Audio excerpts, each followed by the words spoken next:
Nelson, you're about to get to know Barry Nelson. I have been coming to this conference since 1989, and I think Tom Schreiber would agree with me. Sometimes the keynotes aren't very good. So when I got duped into taking this job on in 2012, I made a very short list of folks that I wanted to give a keynote. And the reason it was a very short list was in the 30 years where I was watching the not so very good keynotes sometimes, I must have gone to 100 talks by Barry Nelson. He never ceased in those talks to be informative, relevant, entertaining. Now sometimes he would throw math up that I couldn't figure out, but that's not his fault, that's Dick Nance's fault for not teaching me properly. So I'm not going to hold that against him. So if there was ever a man who needs no introduction here at Winter Simulation Conference, I think it is Barry Nelson. However, I will point you to the last bullet. For those of you who don't say you weren't warned. Without further ado, Professor Barry Nelson, giving our 50th anniversary keynote.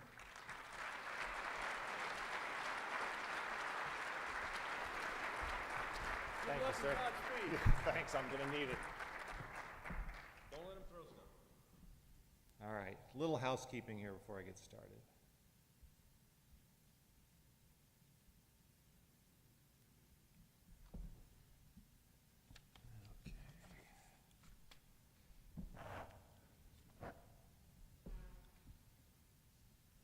And water. So I wanted to say thank you to Ernie and to all of you for giving me the opportunity to give this 50th anniversary keynote. I've had a long career in simulation, but this is clearly the greatest honor I've ever received, and I really appreciate that. The other thing I wanted to say before I get started is that I've been talking to lots of colleagues and friends and other people who work in the field to call ideas for the year, and I've stolen many of them for this talk. And I promise you that you do get acknowledged in my own little quirky way at the end of the talk, so I didn't just steal it. Now for the rest of you, I know what you're thinking right now. We're in Las Vegas. Why didn't Ernie give us something like Celine Dion instead of this guy? And to tell you the truth, that hurts my feelings a little bit. And so I thought, well, what kind of credibility can I establish with those of you who don't know me? And the first thing that came to my mind was that, well, I've attended every conference since 1983. That's 70%. But then Tom Schreiber has attended every conference except the first one. And so I had to think, what do I have that Tom Schreiber doesn't? And these were the things that came to mind. So in that first conference in '83, I was part of a team that drove the physical proceedings to Crystal City for that winter simulation conference, immediately wrecking the van in the hotel garage. You know, those things about low ceilings really are true. You do have to pay attention to that. The next year in '84, I was arrested at WSC for bringing, shall we say, liquid refreshment into the hotel for the Tim's College on Simulation mixer, which was in Bruce Smyser's room. Now, it was hotel security, but it really felt like I was being arrested. We were back in WSC in Washington in '89, and I was out for an early morning run on the mall, and I saw my former senator, Richard Lugar. Senator Lugar, don't do that, right? Let me just say, just don't do that. And in '91, I was proceedings editor, and I was trying to save the conference some money, and I pasted by hand 2,470 running heads and page numbers on the proceedings. Don't do that either. That was not a good idea. And finally, when I was program chair in '97, I got this idea we'd be better off with one fewer track, forgetting that there's a correlation between the number of people who attend and the number of tracks that you have. So Ernie, what could possibly go wrong at this point? So in the beginning, as Ernie said, there was the 1967 conference on the applications of simulation using GPSS. And that became the WSC that we know today. Now, thanks to Bob Sargent and his minions, we have a great history track that celebrates the mythology and legends of WSC, and I hope you'll take some time to attend it.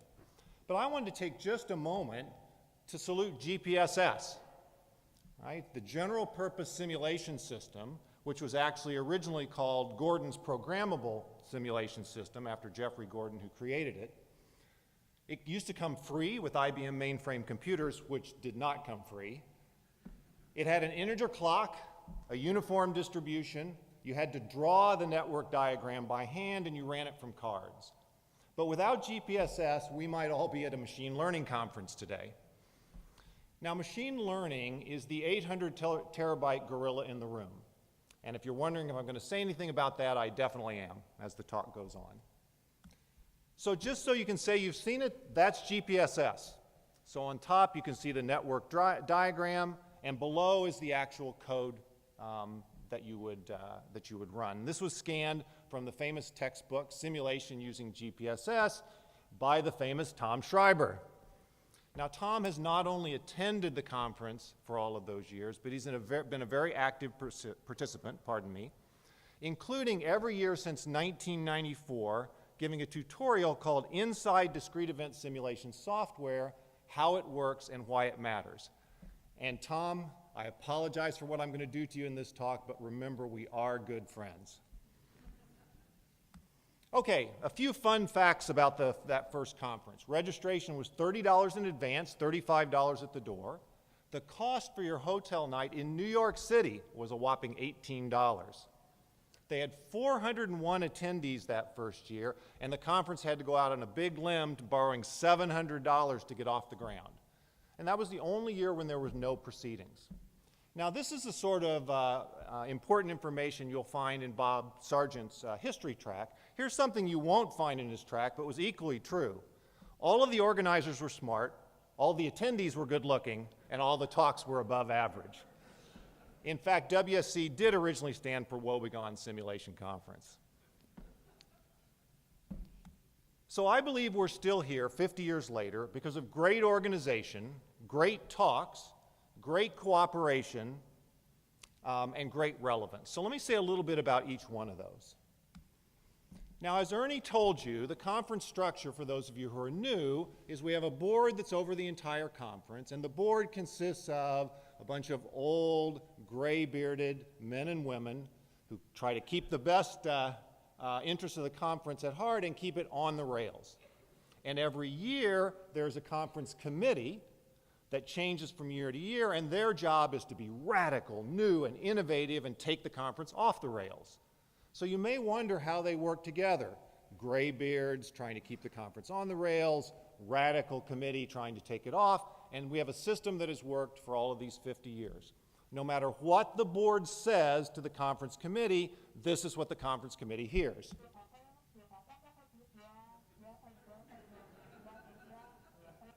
Well, could have used a little bit of volume, but that's worked. That's been great all this time. Now, we've also had great talks. Here are some great talks we've had at the conference. Only wet babies like change. The tell us the answer you want problem. Better simulation with COBOL. A simulation of the operations of an illegal numbers game. What to simulate first, the chicken or the egg? And Linda arouses a sleeping barber. Well, okay, I fibbed. 2 of these are not actually WSC talks. Can you guess which 2? Any thoughts? I heard somebody say better simulation with COBOL. Yeah, that's one of them because nothing was ever better with COBOL. And also what to simulate first, the chicken or the egg. Okay, now you're good at this, so let me give you another shot. Here are some more talks that appeared with 2 that are fake news. Simulation, drugs, and rock and roll. When is a satellite not a toaster?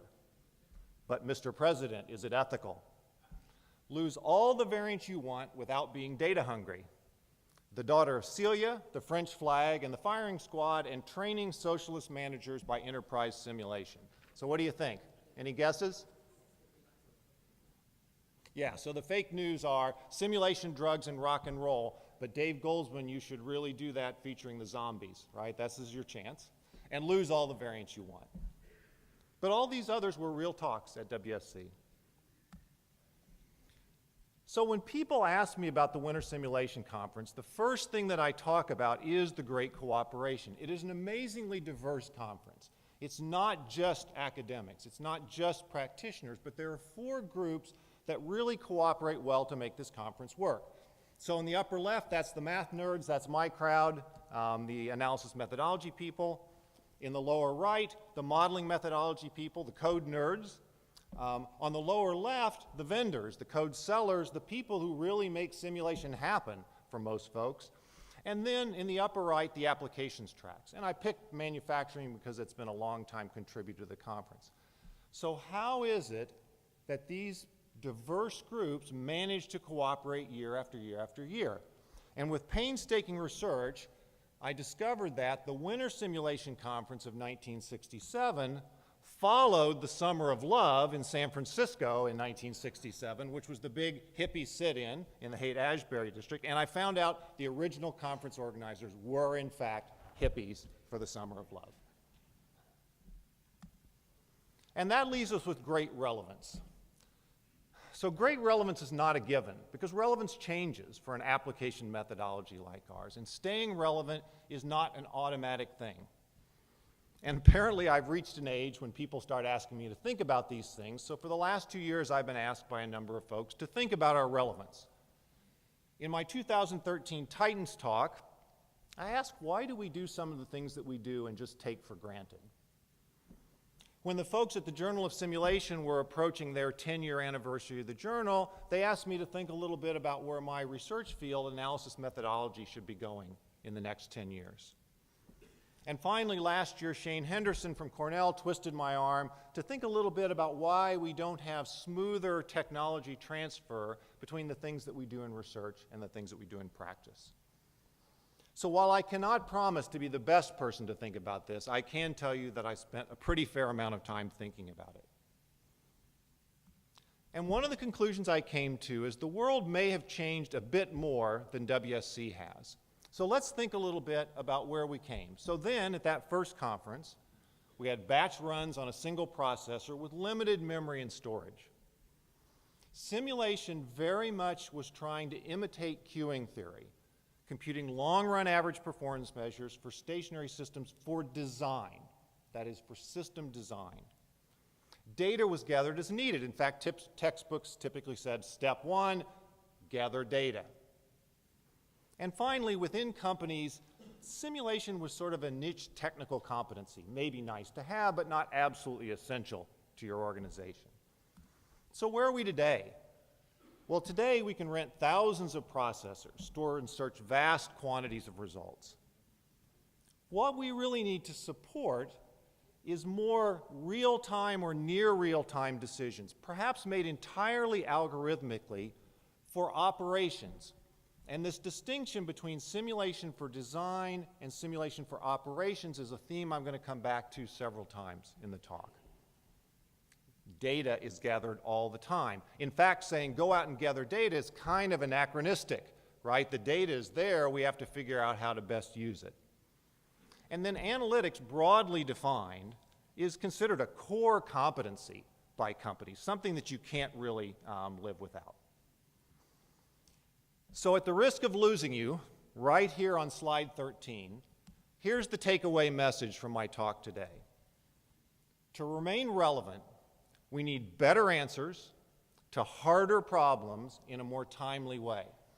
Now, I do not mean to imply that we haven't provided great answers to hard problems and the time in which they were needed. But everything on that previous slide presses me to think that if we are to stay relevant, then we've got to do better, harder, and more timely. And that's going to be the theme of my talk today. So to try to keep you around, here are the 4 challenges I'm going to talk about, stated cryptically enough that I'm hoping you have no idea what I'm actually going to say. I will tell you, in case you're keeping track, the first one is the long one, and then they speed up after that, so the next 3 go much more quickly. All right, so let's start with the first challenge. All models are wrong, but some models are wronger, or wronger. I don't know, how do you pronounce wronger?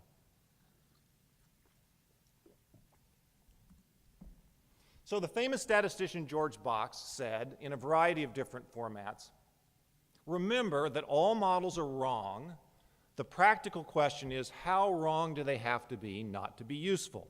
And this one I know for sure is an exact statement. It came from that particular textbook. Now, we in the world who do modeling often quote this to justify what we do. And what I'm going to wonder is, did we actually take the wrong message from Box? How wrong do they have to be to not be useful? See, Box was not giving us a blanket justification for using models. Box was a statistician, and for statisticians, how wrong really matters. In some sense, that's fundamental to what statistics do. So one way in which we can get better answers, and which I think we're going to need to give better answers, is to be able to say much more concretely, how wrong are we? So let's review a little bit simulation. I've taught simulation using this sort of basic framework for years. Simulation equals inputs plus logic, right? So inputs, that's the part that I can't explain. It's sort of the lowest, most microscopic level. After I've explained everything else logically, whatever's left over, that's what I have to explain with some kind of probability model. Often I'll fit distribution to data if I have it, and that's the context I want to think about today when I have data. Everything else is the art part, which is either true enough or not, right level or wrong level. In fact, the very first textbook in our kind of simulation by K.D. Toker was called The Art of Simulation. So I want to think about whether this is still a relevant way to think about what we do. So thinking about how wrong, right, going back to Box. And to think about that, I want to talk about an old idea and a newer idea. So the old idea is common random numbers and estimating differences. And the new idea is model risk and trying to say what inference can we make to the resolution of the model. And if neither of those things are familiar to you, don't worry, got illustrations. So when we're trying to compare alternative system designs, for example, it's a well-known truism, and in fact happens automatically in all simulation languages, that we should drive them with the same source of randomness, so-called common random numbers. And here's the illustration that those of us who teach it use lots of times. I've got two options, A and B. The one with the smaller mean is better. I make 10 replications of each of them, and if you look at the box plots on the left, you would say, wow, A appears to be better, but there's so much variability in the output of the simulation, now I can't really tell for sure. But those were simulated using common random numbers, the same source of randomness driving each simulation. So if I plot them again on the right, replication by replication, the triangles are the A's and the circles are the B's, and we can see that the triangle is better on every single replication. Right? That's the kind of effect that we expect with common random numbers. So when we're estimating differences, things that are in common tend to cancel, and when things are statistical, we can quantify how much that helps us. That's a very, very old idea in simulation. A much newer idea, lots of my colleagues, Henry Lamb at Columbia, Russ Barton and En-Hae Song at Penn State, Wei Xie at RPI, a number of other people are working on, is can we say how good our inference from the model is back onto the real world? So this is an output display from one of the software products on display here. I'm not going to do any advertisements today. But this is a model that has 9 input distributions. There are 7 arrival processes, an order taking time, and a moving time. And distributions have been fit to those to run the simulation. Now on the bottom, you see the little brown dot. That's the mean of the simulation. And you see the little brown smudge around it. That's a confidence interval, taking into account only the error from making a finite number of replications of the simulation. The bigger blue bar says, if you also account for the fact that your distributions were estimated from data and you really don't know for sure what they are, the actual error is about 6 to 7 times greater than the error just from the simulation replications. So if you want to make a statement back to the real world, there's more error than if you just assume the simulation model is completely correct. That's what I mean about doing inference to the level of resolution of the model. And because the input distributions are estimated statistically, we can do that. Okay, so that's going to be the setup, and I'm going to come back to that point a little bit as we go along. All right, so let's think now how that perspective fits with what I'll call old school simulation modeling. So in this video, taken in 1999, our intrepid simulationist is touring a manufacturing facility because he's going to build a simulation model to help them improve their productivity. So right now what he's doing is the art part, right? He's trying to learn and understand the system logic so he can build a simulation model. By the way, do you recognize what the product is? You probably use it all the time. Oh, and there's our intrepid simulationist right there in the check shirt, meeting with John Hattery, the plant manager. This is Sloan Valve. Sloan Valve is the world's largest supplier of flush toilet valves that you use in facilities all the time. And I'm walking around now, talking to people there, trying to understand how the system works so that I can build a logical simulation model, taking the inputs from the data they have on things like machine cycle time and tool failures to build the simulation model.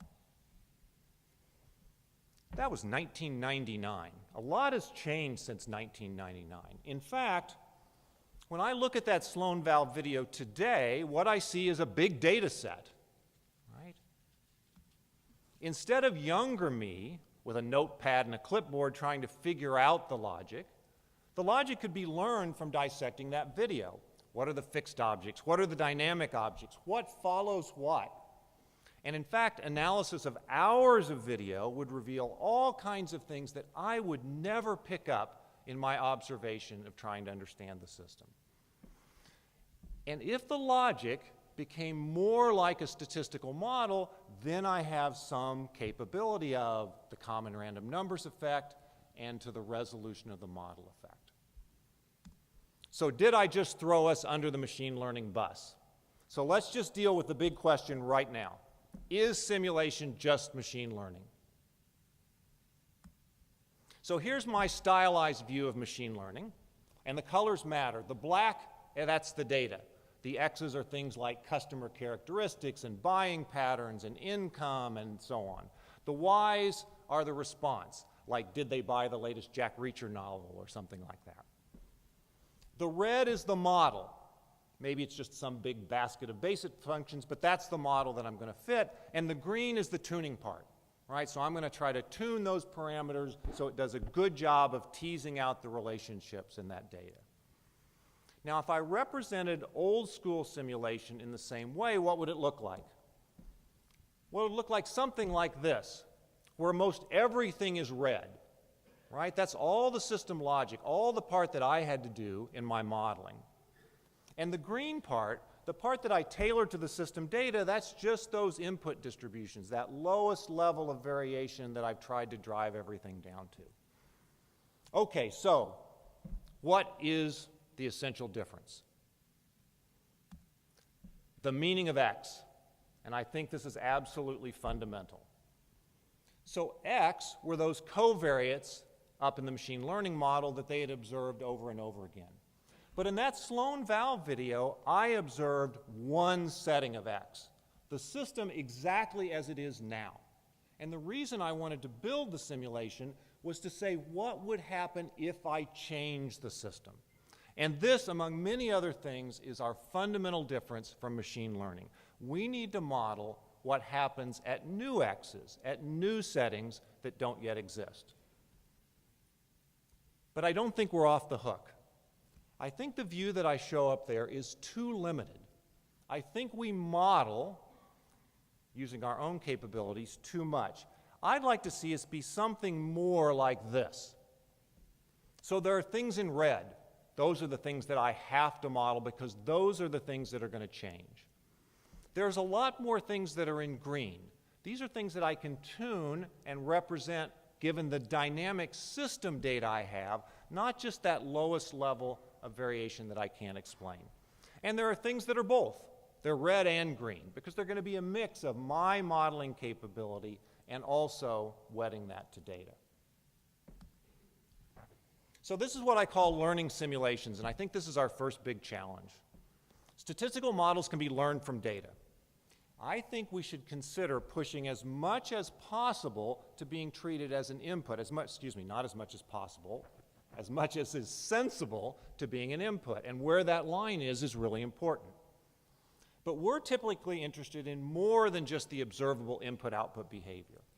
Embedded in that data we have is a control, an X that we want to change. The art part, which is still incredibly important, is what a change in X will do to that input-output relationship. Our value add is modeling focused on the impacts of changes and fully recognizing uncertainty so that we can generate robust, defensible solutions that capture as much of the real-world risk as possible. Okay, you made it through the first one. So right after Ernie asked me to give the keynote talk, I started to receive tweets from the future. And this terrified me because it means Twitter still exists in the future. So this is a tweet that I got 12 years from now from the president. That was President Justin Timberlake, the NSYNC president, and he said, "Dudes at the Federal Emergency Modeling and Simulation Agency, PHMSA, identify risk in Vegas power grid before blackout can happen. Better than Tom Cruise in Minority Report." Well, that's a pretty good endorsement. And then, because presidents do apparently like to tweet, it was immediately followed by, "Check out at the Real T. Schreiber podcast, Inside Learning Simulations, How It Works and Why It Matters. Hashtag Schreiber Rules."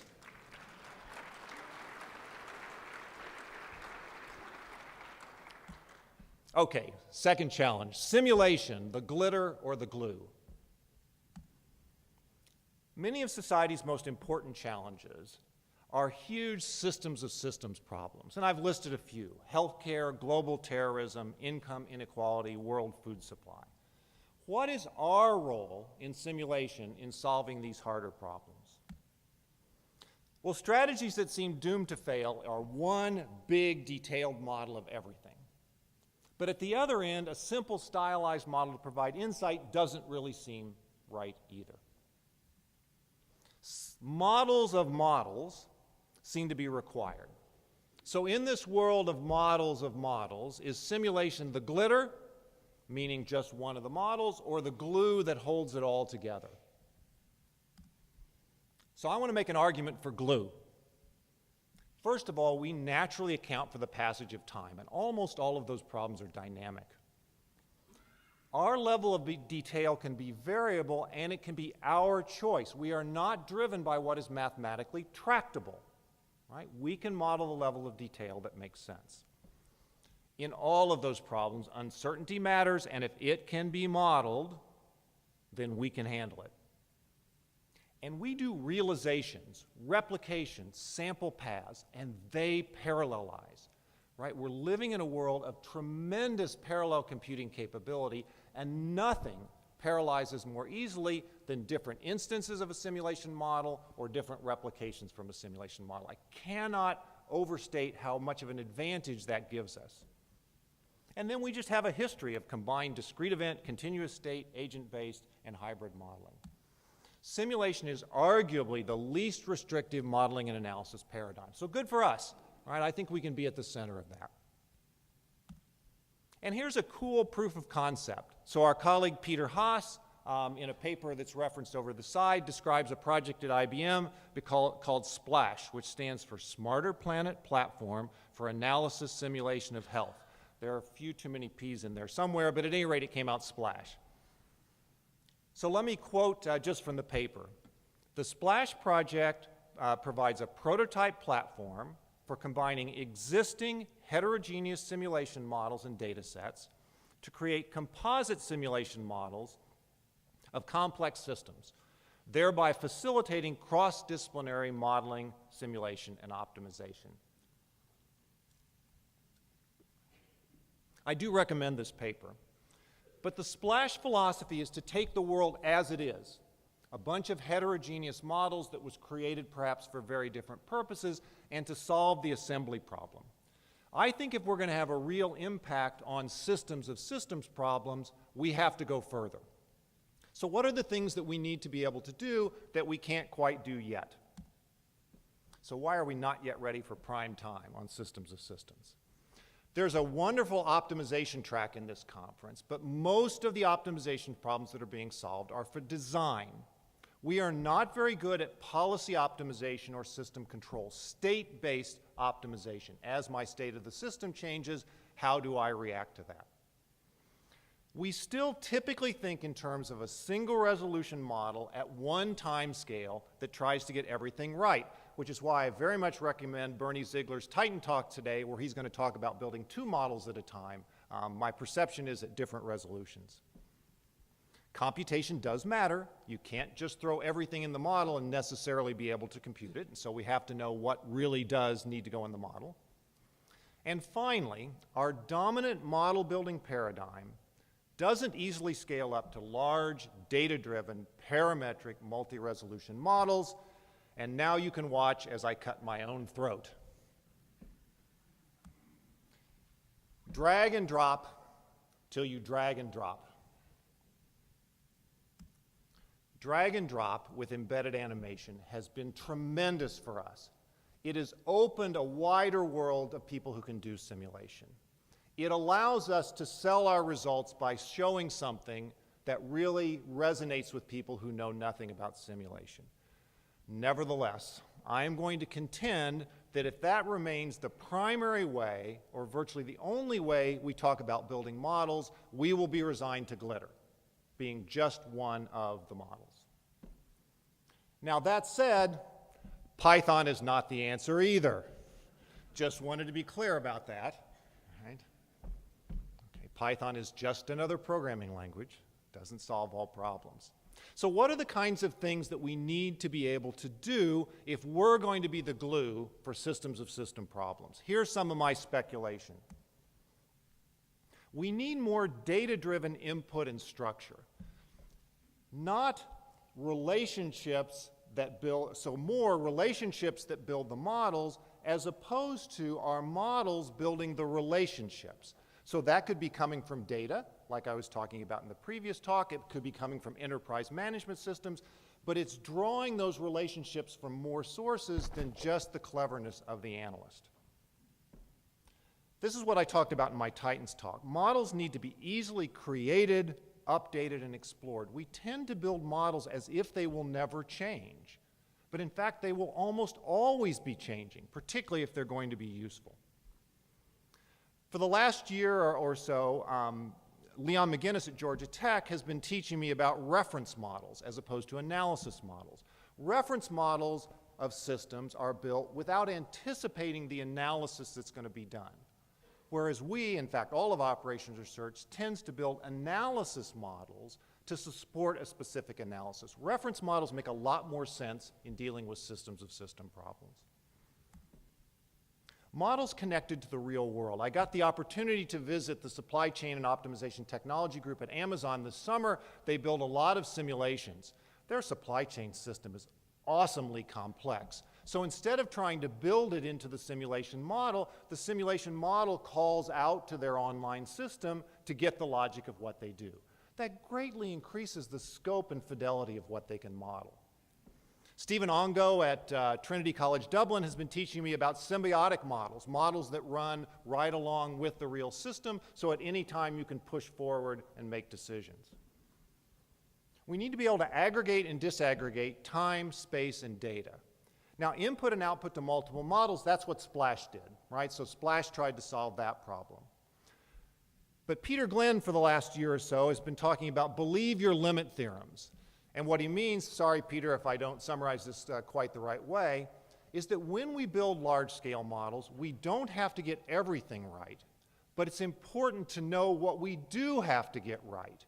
And theory can provide a lot of guidance for what part of the model we have to get right for the decision that we're trying to make. And then my next topic is going to deal with retaining as much I/O data as possible so it can be explored. Okay. Some more tweets from our future. 25 years from now, from CNN, the cable news neural network.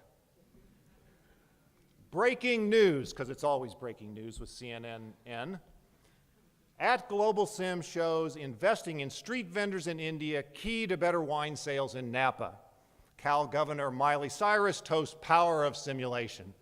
Apparently, the singers are going to do really well in politics in the future.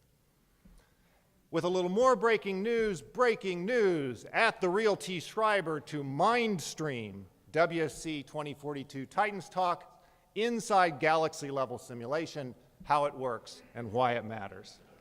So Tom's still at it. Way to go, Tom.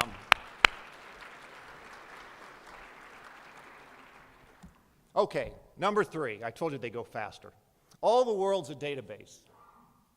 So this is audience participation. What's wrong with this?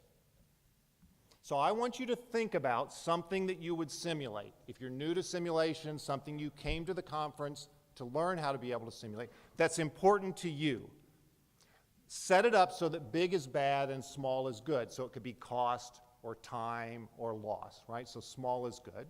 For my crowd, think deeper than MM1Q. Okay, that would be good. Now you're going to run one scenario, one setting. So we're not doing optimization yet. We're not doing any comparisons. We're just going to run one scenario for something like 100 replications. And I'm going to show you from your simulation, and you need to have something in your mind for this to work. I'm going to show you the average from your simulation and a histogram of the results across those 100 replications. And I want you to try to capture the first thing that comes to your mind when you look at these results. Okay, you ready? Now give me a chance to take a drink.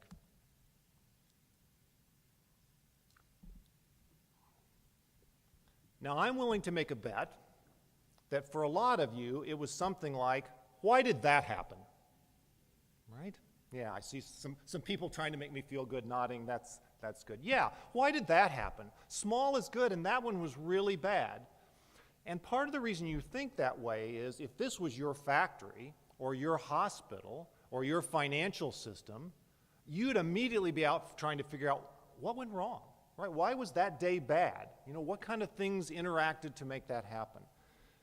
But in simulation, do we actually ever ask this question? Why was that replication way out there? And would we even know how to find the answer if we did? So back to machine learning. Why does the world love the machine? Conditional statements are useful for making money, right? Here's an unconditional statement. Customers spend $87.12 on average. Here's a conditional statement. A university professor from the Midwest spends a paltry $135 on average. That makes a lot of difference in who I decide to market to, doesn't it? I think one of the things that's been hidden in big data is that big data is less about the quantity of data and more about coverage of a space of covariance, right? If I'm going to make fine-grained conditional statements, I just need to have a lot of data so I see a lot of different conditions. And that's really what machine learning, or a lot of it, is about. We, on the other hand, have mostly been on the unconditional side, right? Long-run average type of performance. And that's okay for design. When we're doing system design, do I build the factory or not, right? Do I purchase this machine, this MRI machine, or not? The main effects are really what matter, and the average tells us what we need. But I don't think operations is nearly so forgiving. Operations is about dynamics. Operations is about why in that one replication out there, on my system that I thought I understood, things interacted in some way to give me really bad performance. And I'd like to protect against that if I understood those dynamics. So I would contend that if we want to be taken seriously in the future, then we have to take our simulation-generated data just as seriously as real data and use it in much the same way. Now, last year we had the pleasure of having Titan Susan Sanchez from Naval Postgraduate School talk about data farming, which is very much in the spirit of what I'm talking about. Susan and husband Paul do huge, large-scale experiments in huge factor spaces to try to analyze complex systems, maintenance and repair policies for military equipment, for example. And Susan recognizes our differences from field data analytics. We can design the experiment to grow the data as opposed to having to just take what's there. High-performance computing is not the same as infinite computing, so we still do need to think about how we do the experiment. And the great thing for us, we can go back and get more data in a targeted way if we want it. But that doesn't mean that we should summarize away all the conditional information and just look at high-level averages. And that's one of the things that Susan emphasizes. So I have a proposition for a slightly different way to think about simulation. You know, data analytics is built on data you don't really need, right? People are collecting lots of data. They don't really exactly need it, but there's lots of worthwhile relationships in it. So here's my proposition. One purpose of a simulation is to fill a database with detailed, relevant, dynamic observations of systems that do not yet exist to be mined for insight and solutions when needed. Or echoing the conference theme, simulation everywhere, all the time. So if we thought about simulations in that way, if we thought about not necessarily just focusing on the specific decision that we're trying to support, but collecting more information, data that might be useful to us after the simulation, what kind of experimental designs might we think about? Here are some speculations. I have to make the same decision repeatedly in involving conditions. This happens in financial markets all the time. I have to rebalance portfolios, I have to make decisions, and the market changes day by day. So we could imagine doing simulations based on forecasted designs. Let me forecast the possible conditions that could occur and try to do lots of simulations in advance. This is Susan and Paul's space, very expensive simulations covering a huge factor space. So then I want low discrepancy, low uncertainty kinds of designs. Peter Fraser was mentioned earlier. Peter has been splitting time between Cornell and Uber, and Peter educated me this summer about using simulations at Uber to decide whether it's worthwhile and how to run a real field experiment. So the simulation came first, and based on the simulation, deciding whether or not it's worthwhile and how to design a real experiment. So designs that mimic real experiments. And finally, designs to detect trouble before it happens, right? To try to explore cases near where we are now that might get my manufacturing facility or my hospital or my financial investments in trouble so that I've simulated and seen those observations in advance. 35 years from now, tweets from our future. This one comes from the Schreiber Institute. Trending, World Archive of Simulated Data exceeds Archive of Real Data for the first time. Hashtag mind the gap. Tom, my recommendation is the graphic is a little cheesy. I would pick something else when it gets to that point.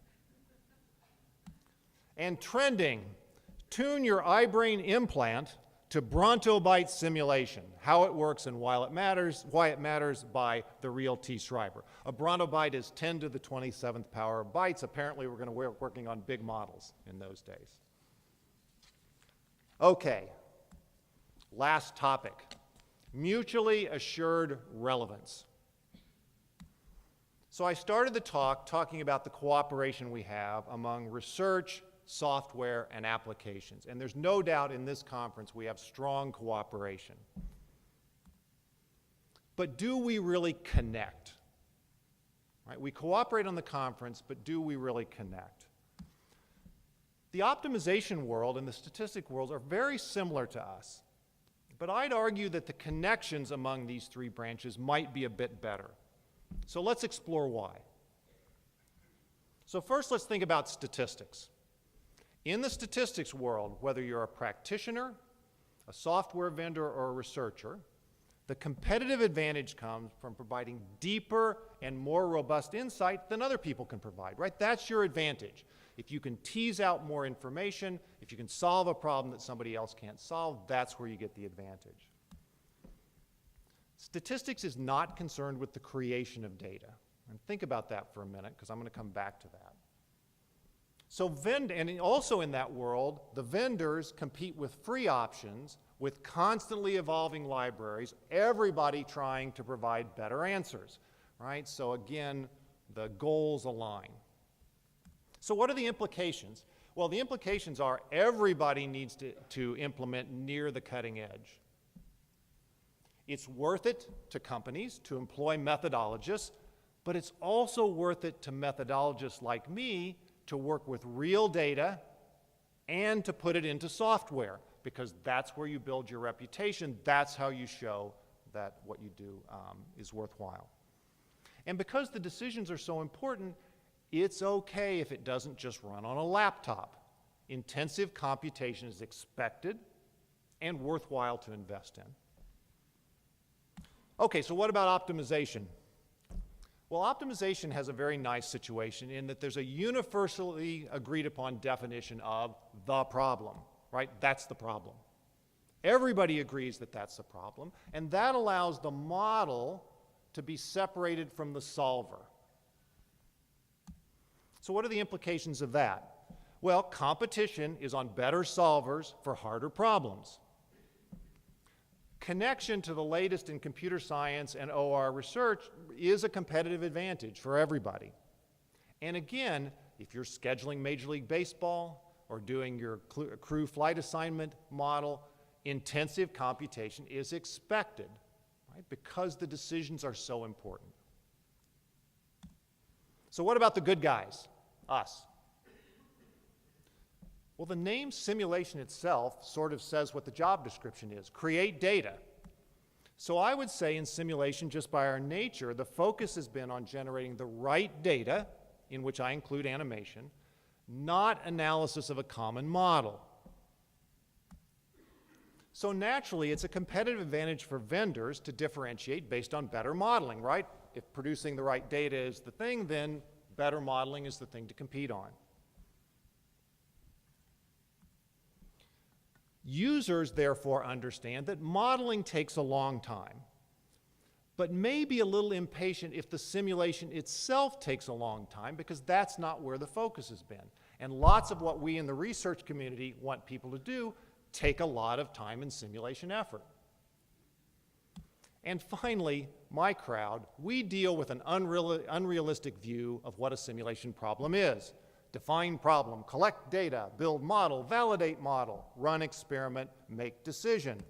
I have never seen any real problem that looked anything like that at all. So we have a bit of a disconnect. I believe we maybe have come about as far as we can come in isolation. I don't think better answers to harder problems in a more timely way will occur separately in each group. And each of us have weaknesses. For researchers, if you look at machine learning research involves real, hard data sets, but we don't often work with real simulations in our research. For vendors, the reason that R and Python succeed is because better answers in that community has become more important than easy to use. And for users, ad hoc modeling and simulation methods really can produce results that underachieve your objectives, and this is going to be more important as we do operations than it is when we were doing design. Hey, but the good news is all the key players are at WSC every year. So 50 years from now, what kind of tweet do we get? From wintersim.org. After 99 years, WSC eliminates tracks. Quote, distinctions without a difference, says WSC Gen Chair Emma Page. I don't know if it's a relation or not. Probably. And finally, Tom Shriver's avatar to party like it's 1999 at 100 Winter Simulation Conference. Hashtag Inside Tom Shriver, how he works and why it matters.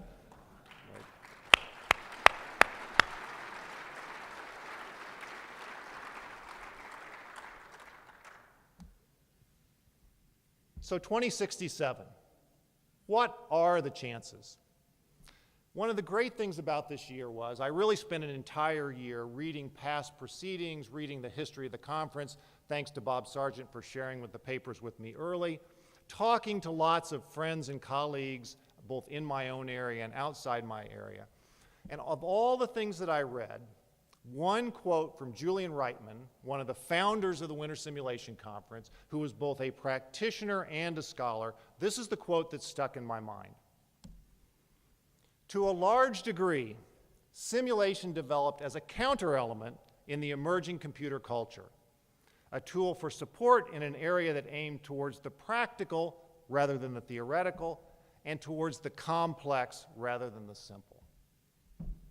Counter-element. I like that, right? It's kind of radical. And that's a little bit the way I think about the simulation crowd. We are willing to beg, borrow, and steal any tool and technique, twist it to our own devices, and make it work. We've always been kind of radical that way. And right now, everything is lined up for us. Ubiquitous computing, readily available data, and just the overall acceptance of scientific management all works in our favor. We can be the people to provide robust, credible solutions that comprehensively hedge risks, to be the foundation for modeling society's most difficult problems, to produce data analytics before there are real data, and to deliver theory in support of practice and practice in support of theory. We do all that, and I think our chances are pretty good. So thank you very much, and I'm happy to answer questions.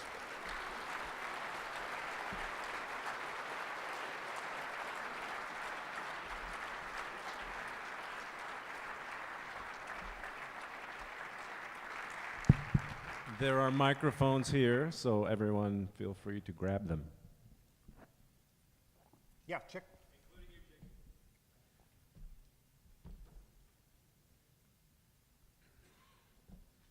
Well, I think I can speak for everyone that it was a fantastic talk and very inspirational and everything else you can think of that's a good thing to say. But, you know, it really tweaked my interest in your talk when you were going from data-based, kind of, I would call it data-based machine learning versus simulation. And then you transitioned to society's important challenges, healthcare, global terrorism, as if simulation surely could have a role to play in those. And then you also touched on, not to overextend the question. It's a reprise of the talk, so that's right. You know, my original question was, does simulation have a role in modeling systems for which the processes that need to be modeled are simply not reflected in the data or in any data because these systems don't currently exist? Right. For example, simulating the market for space tourism or simulating a decentralized electric power grid that's more robust and resilient. Right. There's simply no data. You touched on, it seemed you implied, well, let's just create a model and have the model generate the data.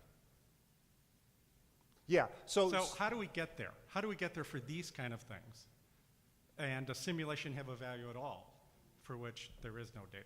Yeah, so I certainly think so. In fact, I think that's been a strength. So let me just put 3 buckets, right? So the easiest bucket for us is an existing system that I want to tweak. So I can model the system very much as it is, and there are certain changes that I want to make. I don't observe the system without those changes, so I've got to model that part, right? But that's the easiest part of modeling for me. There's systems where I can observe what we're doing now, and what I want to do is radically different from that. So there may be a small amount of data that I can actually get from what we're doing now, but now it relies much more heavily on my capabilities as a modeler. And then there are systems that are completely greenfield and simply don't exist in any form, and now all of the skill and tools that we have in modeling are important. And I think we have something to say about all of them.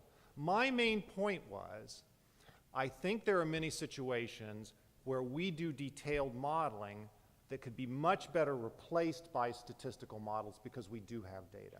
But whenever I'm going to make changes or I'm going to do things that don't exist, then all of the skill, all of the things the modeling methodology community have taught us here, I think are all really relevant, and I do certainly think we have a role. So please don't misunderstand me in that sense.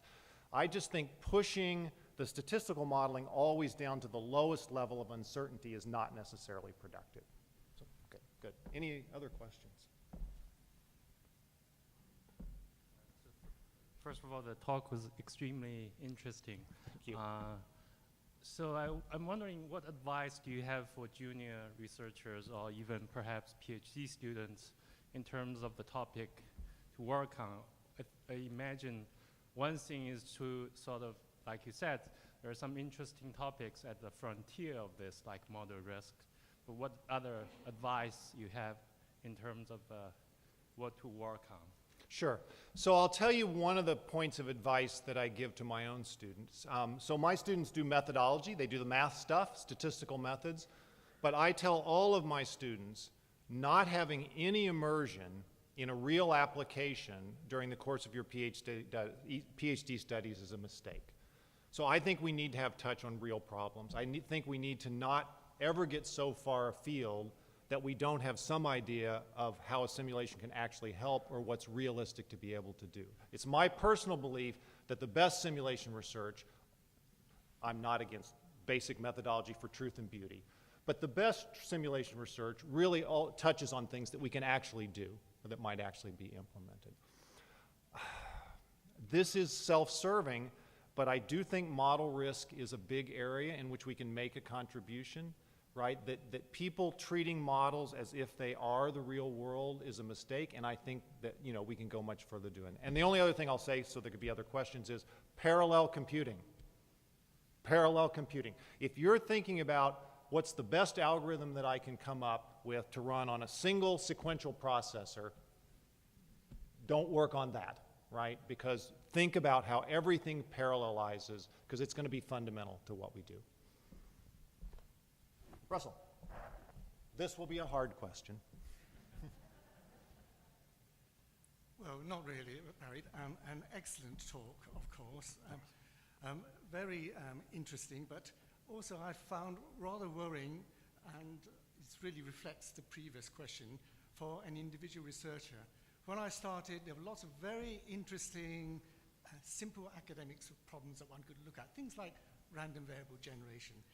Now the picture you paint is something where the simulation is really much more sort of complex, and I thought one of your phrases that stuck in mind was to be at the cutting edge. You seem to really required to know so much about a lot of things that in the past you didn't have to worry about at all. I'm thinking really in terms of the kind of really sort of big sort of studies that are done by sort of companies like Google and Facebook.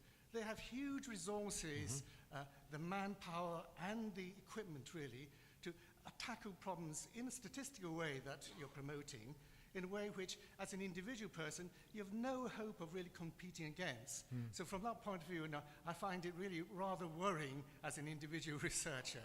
So do you have any comments or sort of hope that an individual researcher really can contribute in this kind of way that is possible, say, 30 years ago? Yeah, sure. So let me say just two things about that.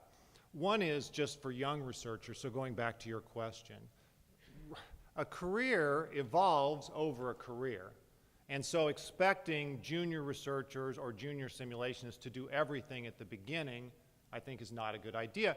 But a career should evolve. You should add more and more things. Maybe now I have three things to say. The other is, I just think the nature of a lot of the research we're going to do is going to have to be collaborative, because no individual person can know all the things that they know. It's been a while since I had a PhD student that wasn't in some sense co-advised. I guess, Enhei, maybe you were, in theory, not co-advised. But my PhD students tend to be co-advised because we're working in between areas or at the cutting areas. And still, let's not throw away the small problems that can be really useful, right, that an individual person can solve, and also the kinds of technical research breakthroughs that often come from an individual researcher burying themselves deep in the problem that then have implications down the road. And I certainly would never want to see that go away. Yeah, Dick.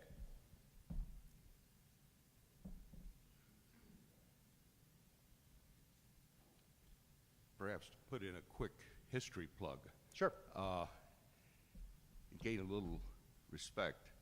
I was teaching GPSS as a language in the simulation course at the Naval Surface Warfare Center in 1973 or 74, and discovered that on their control data machine, that was a rather advanced one, they had a GPS application entitled NGPSS, the Navy GPSS. It had been developed by on contract with Julian Reitman at Norton, and it was written in COBOL.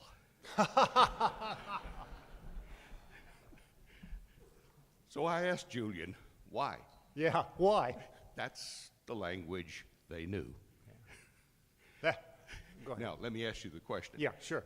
That's great. I had no idea anybody ever coded a simulation in COBOL. That was completely or made wrote a up. compiler in COBOL. Yeah, right.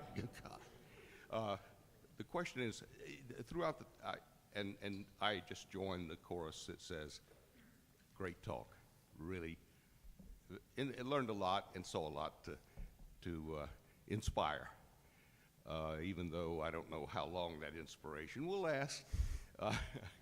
But I didn't notice any references to meta-modeling, and yet there seems to be a real connection there.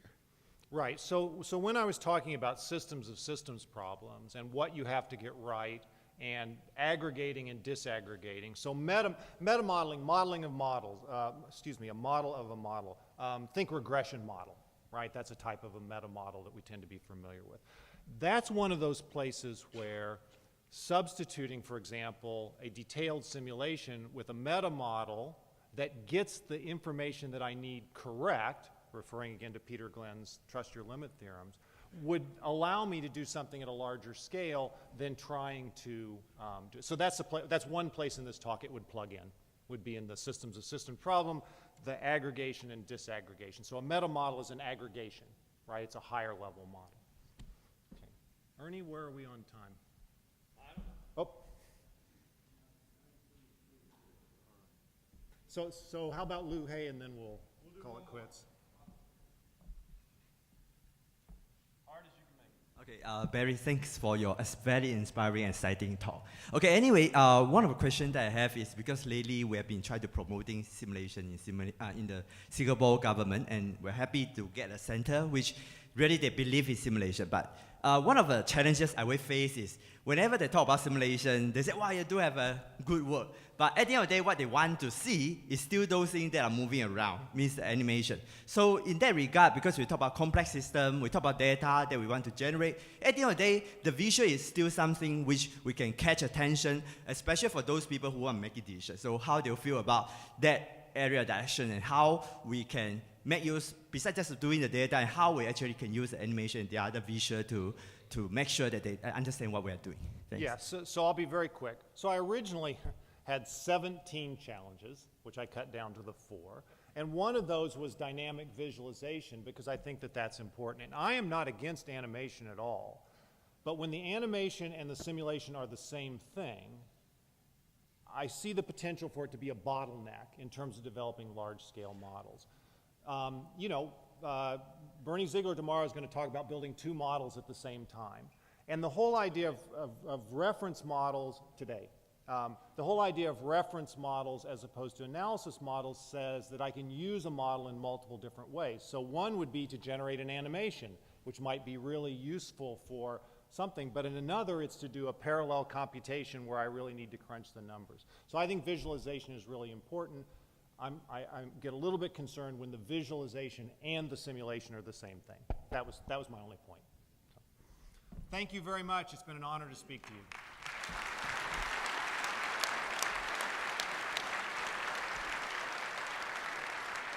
Oh, over there. I can't step down off of that. Barry, we have, I hope this is working, a little something so that you won't forget your experience with us. Believe me, it's a little something. Thanks. Is that okay? That's awesome. Great job. Thanks.